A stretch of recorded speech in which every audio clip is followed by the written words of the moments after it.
Since it reopened in March of 2025, the ICE Family Detention Center in Dilley, Texas, has held around 3,500 people, more than half of them children.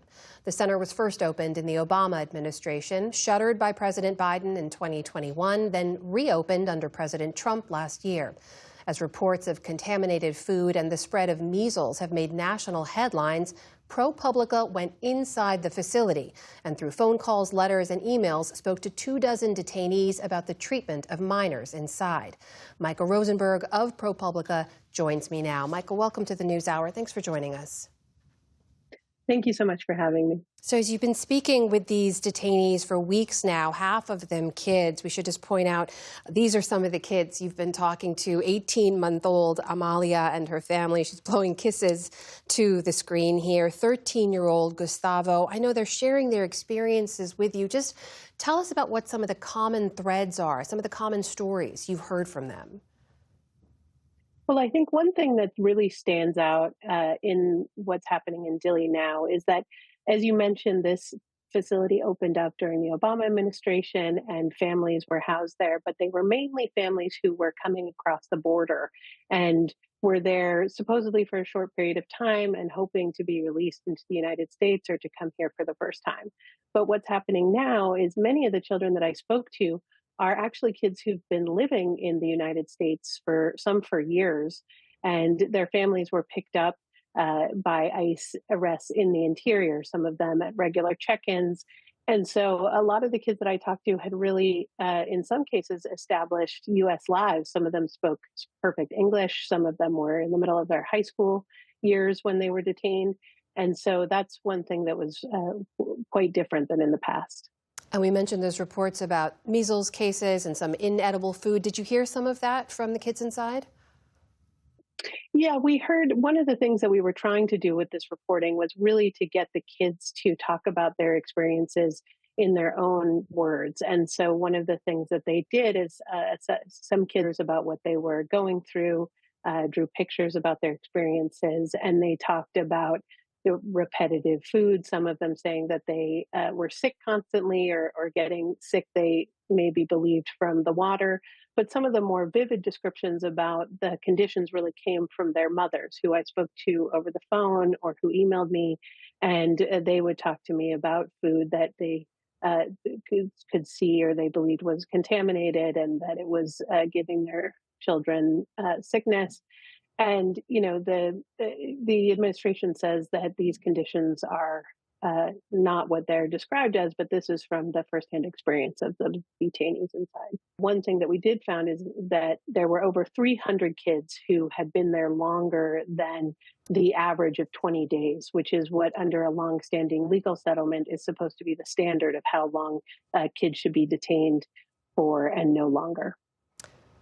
We know officials from the administration have said the families are getting top-notch care inside Dilley. They say they get medical care and good food and learning services, special caregivers. You spoke with Alexander Perez, a 15-year-old from the Dominican Republic, who talked to you specifically about school. What did he tell you? Well, he said that school is for the kids inside is really only an hour a day.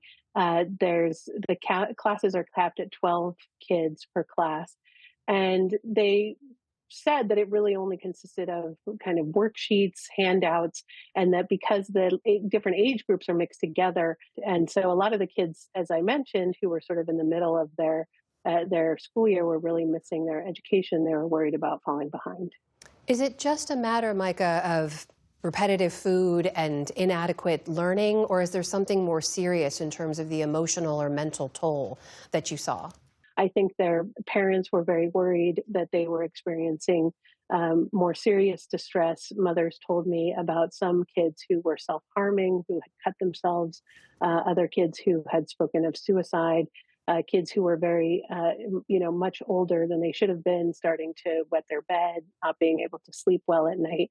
So these are more things that the mothers told me about, and the kids would talk more generally. So I think it's hard to say what the long-term impact will be, but I think it's been difficult on them. And I know you were able to speak with some parents and kids after some of them were released. What did they tell you? Were they able to go back to their lives as normal? Well, a lot of it happened relatively recently. After I spoke to them, they were released. I did speak to one girl, Ariana, who was 14, and she was able to go back to her high school where she, was welcomed by the principal and her teachers who said that they had really missed her. She had worried about her grades and falling behind, but they said that they would try and support her. But when she and her mother were detained, they left behind two U.S. citizen siblings, a 2 year old and a 5 year old. They were detained in their regular check in and just didn't come home that day. So her siblings were really sort of traumatized by that. And her little brother said that he was afraid to go to school because he was worried that they wouldn't be there when he came back. So I think it's a combination of how the kids in detention are being impacted, but also the ones who are left outside. That is Micah Rosenberg of ProPublica joining us tonight. Micah, thank you so much for your time and your reporting. Thank you so much for having me.